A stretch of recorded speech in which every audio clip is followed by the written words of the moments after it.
Hello, this is Amanda Howard, Dublin Middle School Media Specialist, with Valentine's book called Somebody Loves You, Mr. Hatch, by Eileen Spinelli, pictures by Paul Yalowitz.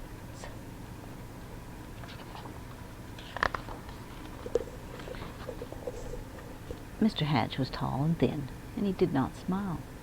Every morning, at 6:30 sharp, he would leave his brick house and walk 8 blocks to the shoelace factory where he worked. At lunchtime he would sit alone in a corner, eat his cheese and mustard sandwich, and drink a cup of coffee. Sometimes he brought a prune for dessert.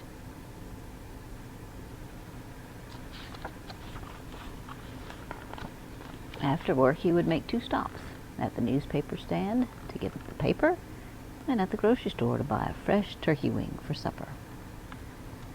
After supper, he would read the paper, took a shower, and went to bed early. He keeps to himself. That is what everyone said about Mr. Hatch.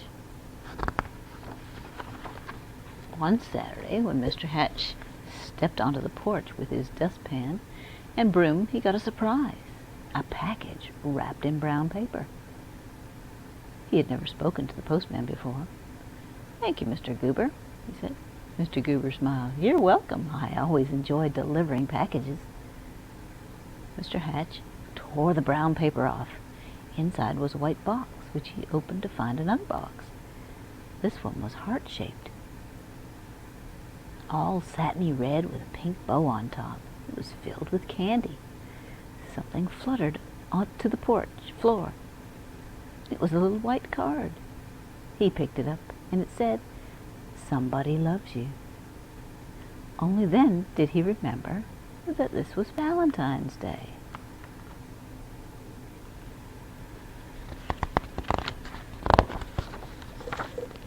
Mr. Hatch wondered and wondered.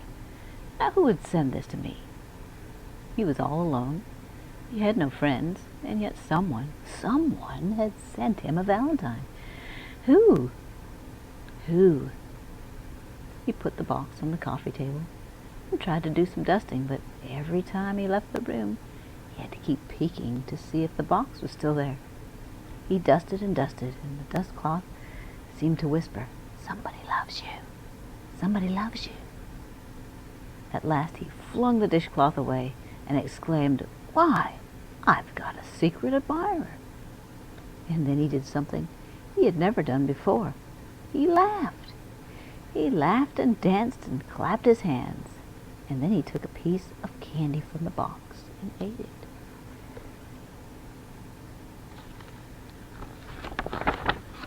Mr. Hatch changed his shirt and found some old aftershave in the bottom drawer. He splashed it on his face. He picked out a yellow tie with a blue polka dots on, put it on. He then went for a walk. Maybe, he thought, I will meet the person who sent me the candy. Of course, no one had ever seen Mr. Hatch wearing a tie, or smelling of aftershave, or smiling. So he got a lot of attention. Mrs. Weed tripped over her dog. Mr. Dunwoody nearly fell off his ladder. And little Tina Finn spilled all the toys out of her wagon. Mr. Hatch waved hello to them all.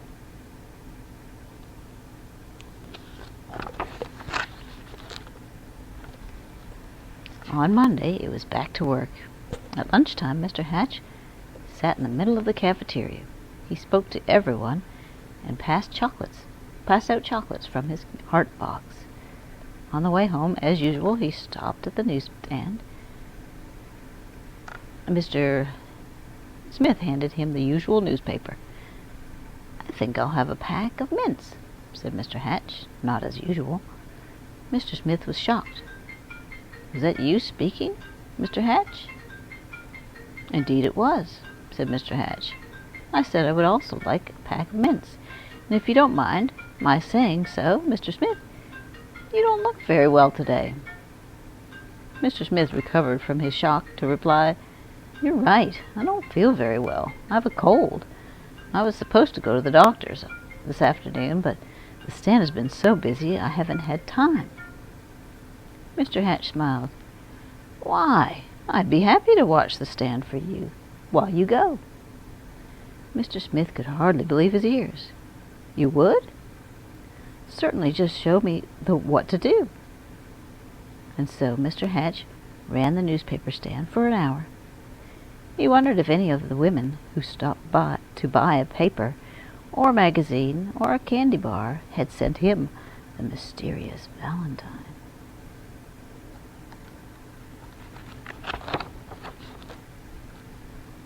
When Mr. Smith returned, Mr. Hatch made his usual stop at the grocery store.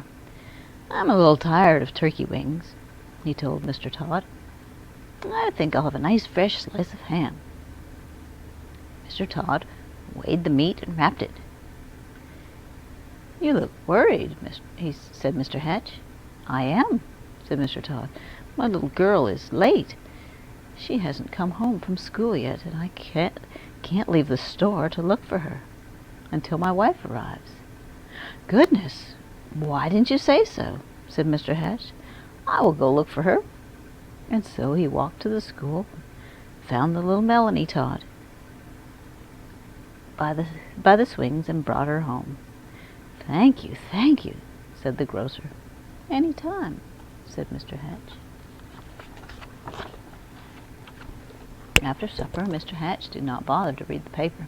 He decided to bake brownies instead. It would be nice to have brownies to share the next day with the people at the shoelace factory. As he baked, the warm chocolate smell of brownies floated through the neighborhood. Children gathered round Mr. Hatch's house, sniffing at the air. "Well, I suppose the factory can wait," said Mr. Hatch as he looked out the window, and he brought out 2 platefuls. "Now what are brownies without lemonade?" he said, and he stirred up a nice cold pitcher. When the parents came to gather their children, they had some brownies too. It turned out to be a picnic in Mr. Hatch's backyard. He dusted off an old harmonica and played songs he remembered from his boyhood. Everyone danced. And so the days and weeks went by. When Mr. Hatch wasn't smiling, he was laughing. And when he wasn't laughing, he was helping someone. And when he wasn't helping someone, he was having a party in his yard or on his porch. He seemed to have forgotten about finding the person who sent him the Valentine. Then one afternoon, Mr. Goober, the postman, came to his door. His face was very serious. "Come in, Mr. Goober," said Mr. Hatch. "You look upset." "I am upset," he said. "I made a mistake some time ago. My supervisor is very angry with me. Do you... Yes, Mr. Goober, what is it? Do you recall the package I delivered to you on Valentine's Day, I think it was?" "Yes, I believe so," replied Mr. Hatch, beginning to feel a little uneasy. "I don't suppose you still have it," said Mr. Goober sadly. "As a matter of fact," said Mr. Hatch, "I still have the box. The candy is gone, though. Why do you ask?" The postman took a deep breath. "I'm afraid I delivered it to the wrong person, to the wrong address. It was supposed to go to another house." Mr. Hatch recalled tearing off the brown paper. It had never occurred to him to look at the address. He fetched the heart-shaped box and the pink bow and gave them to the postman. "I do hope your supervisor won't be too angry with you now." The postman was heading down the sidewalk when Mr. Hatch called from his porch. "Mr. Goober, I forgot something." He gave the postman the little white card.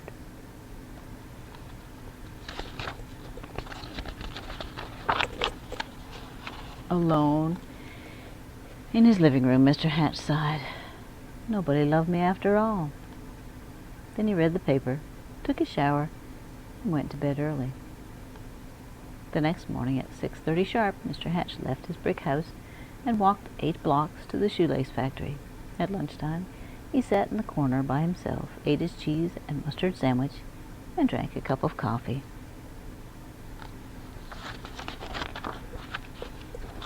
After work, he stopped at the newsstand for his paper, but he did not speak to Mr. Smith. And when he ordered his turkey wing from Mr. Todd, he did not smile. Nor did he pat little Melanie Todd on the head or bake brownies, or have picnics or parties, or play his harmonica anymore. Everyone whispered, "What's wrong with Mr. Hatch?" Mr. Goober, the postman, told them. "We love Mr. Hatch," insisted Mr. and Mrs. Dunwoody. "He gave us flowers for our garden. He helped to mend our back fence." Mrs. Weed nodded. "I love him too. He saved his bones for my dog Ruffy." Ruffy barked. She loved Mr. Hatch too. Mr. Smith told everyone how Mr. Hatch had watched his newsstand so he could visit the doctor. Mr. Todd told everyone how Mr. Hatch had found his little girl. All the children in the neighborhood remembered Mr. Hatch's wonderful brownies and lemonade, and most of all his laughter. "Poor Mr. Hatch," they said. "What can we do?" Then Mr. Goober announced, "I have an idea."